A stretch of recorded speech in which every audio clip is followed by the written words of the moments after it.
football is on, that's it. Hold it. Must be a holiday or something. Hey, I want to get my car. You get your car fixed tomorrow, next week, or something, but you can't get it fixed now. I'm watching football. Oh, well, let me get it back.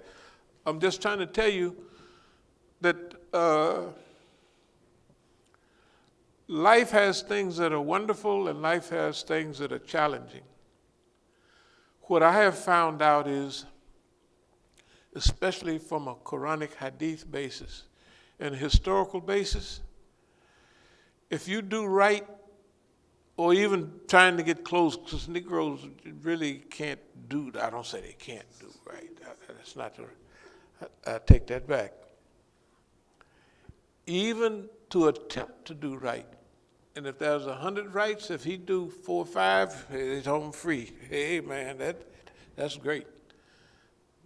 Yeah, it's great. It's only 20%. I mean, but if the Negro do 5 rights out of 100, hey, man, he going in what they used to call it in the nation of the Lamb's Book of Life. This nigga, yeah.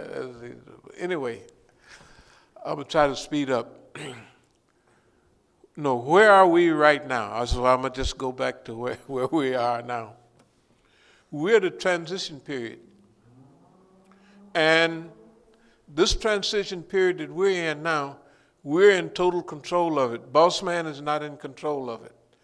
If he run around in circles like he doing something, that's fine. We just go on, boss man, keep on running around like you're doing something. He don't tell us nothing. He can't scare us. He can't do nothing. And you got to remember the categories of right and wrong and correct and incorrect and forecast, correctness of forecast. We batting real high up there. And boss man ain't doing nothing. Boss man is down below, that boy is below zero. Boss man is in bad shape, tell the truth. And even when they try to come back, it's not righteousness, it's just some more lies. Some more lies. Okay. What we have learned during the several phases and stages of life, the more you try to do right, and there'll come periods where you face with a challenge. I remember now, it must have been,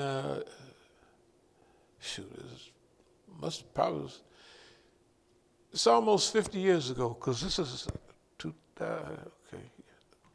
50 years ago, around 48 years ago. We had gotten big in the cocaine thing. In fact, we believe that Superfly and those movies, black exploitation movies, was made about us. Because remember, Superfly was a big coke dealer, and by 1971, when it came out, 72, it came out in 72, 73. That's right, because it's playing down there in 73. Superfly was a good guy, and he wanted to quit selling. He had gotten super rich with cocaine, and he wanted to. But the police didn't want him. Remember, his connections was the police, the mayor, and all of those people, right? That stuff is actually true. That stuff is actually true. Okay, so Superfly has it out with the mean old white folks at the time, and he goes over to Europe, and then one African guy that's a big, he needs guns, and Superfly is playing cards with the big rich gun dealers and what have you. But he's in Europe at that time. I didn't go to Europe. Only time I went to Europe, I went to Paris to go straight to Algeria. I wasn't in Europe no more than 3 days. That's all I went straight to Algeria. I wasn't going to run down to Mexico. I wasn't going to go to Canada. That's all too close for me. I went as far as I could get away from America. At least one ocean between me and these boys here. It was 3,000 miles and more. So those were good decisions. Those were very good decisions. That means you get a chance to look at things and get a chance to, if you're now into revolution, and the people you're going to get involved with revolution with, they ain't even thinking about no revolution. Just like person that's head of the party after Eldridge stepped down. He said, man, don't nobody want to go back to America and take over America. They go back to America, they just want to stay. Now, a few did come back to do little mischief. It wasn't mischief. You can't do mischief to Shaitan. How you going to do mischief to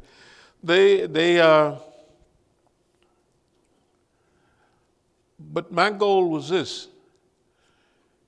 You're going to need guns and you're going to need bullets and everything, and I offered that platform to the party. They didn't take it, but when the meeting was over, the brothers made a beeline around this way, and they kind of liked the idea. Because by that time, the revolution and everybody was thinking about, they had their families with them. They was getting a little dole from the government. And if you come there, I come there and I gave them a stack of money to help the revolution. My idea is that they took that money and went somewhere else. Yeah, so the purpose that I had, but anyway, I left them there.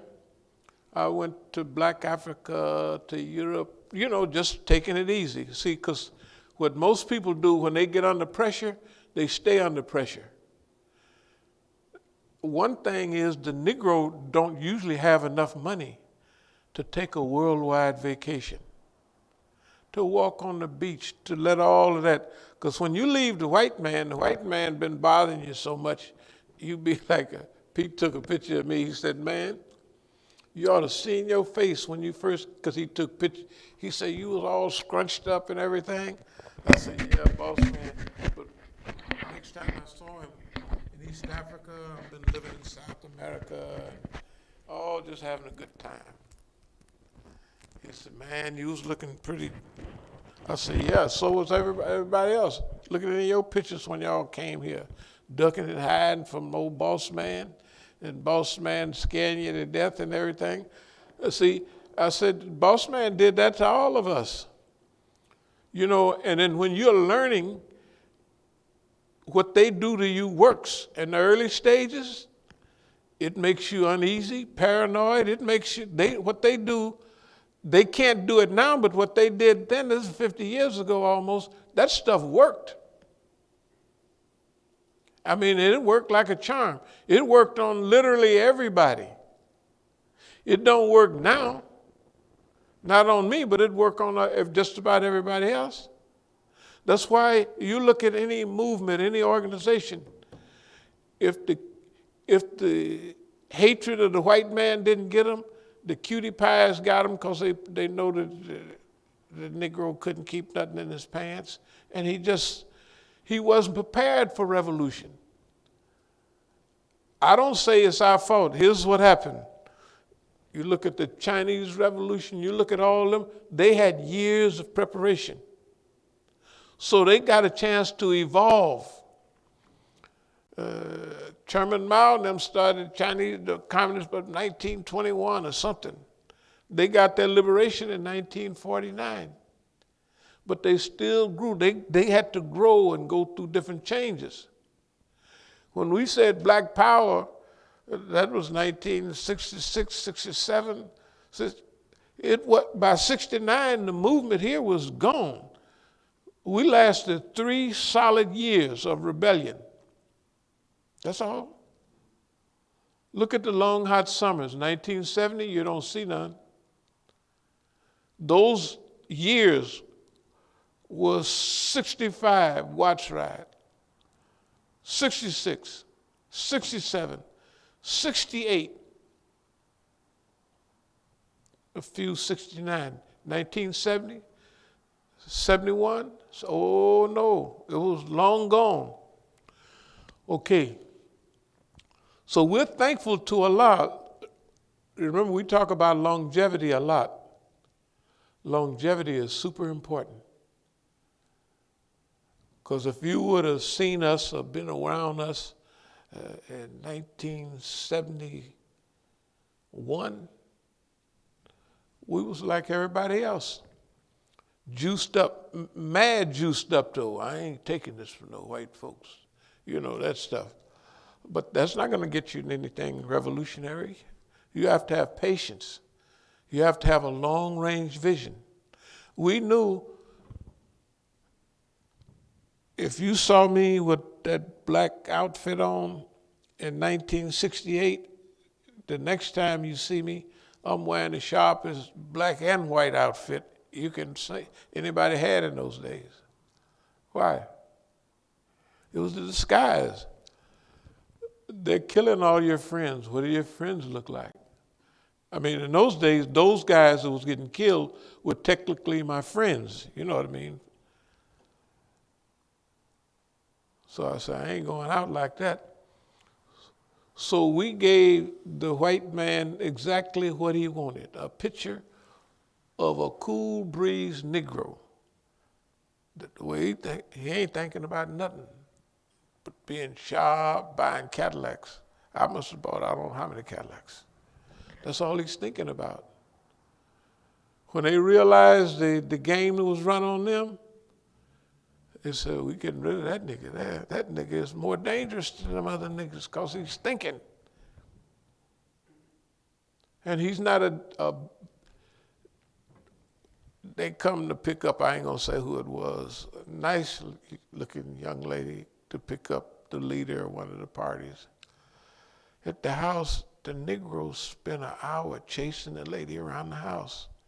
When she opened the door, there he was, butt naked. He's supposed to go to the conference down at whatever park it was and talk to the people. Yeah, baby. He opens the door and she's on a roll, you know, the way the Negroes was in those days.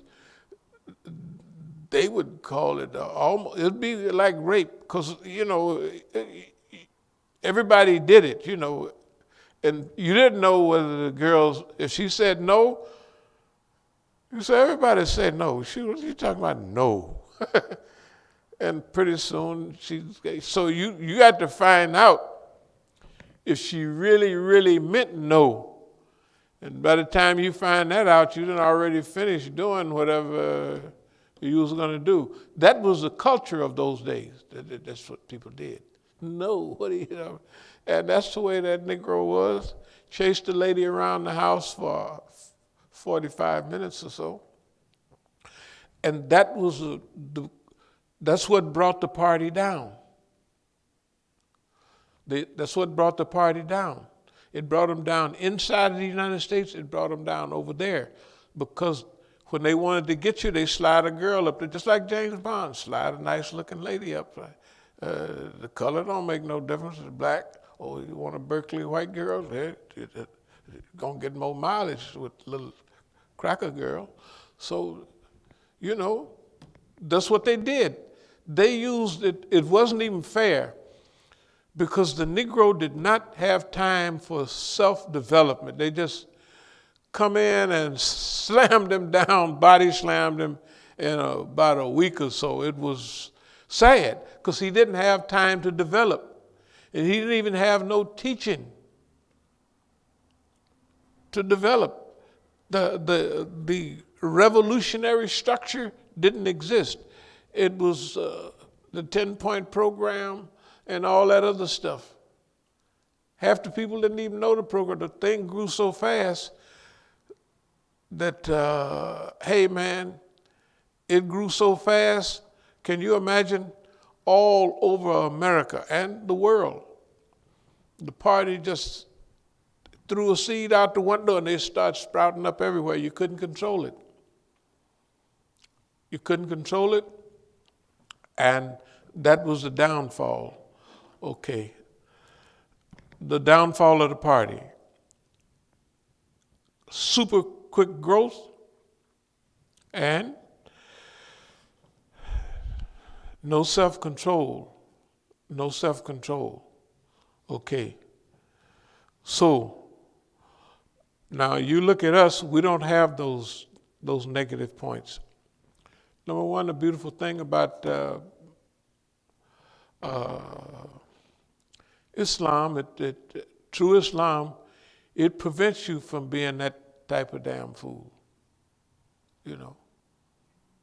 When I came here from Oakland, I'd been celibate for, running the hills, lifting iron for probably 14, 15 years when I left.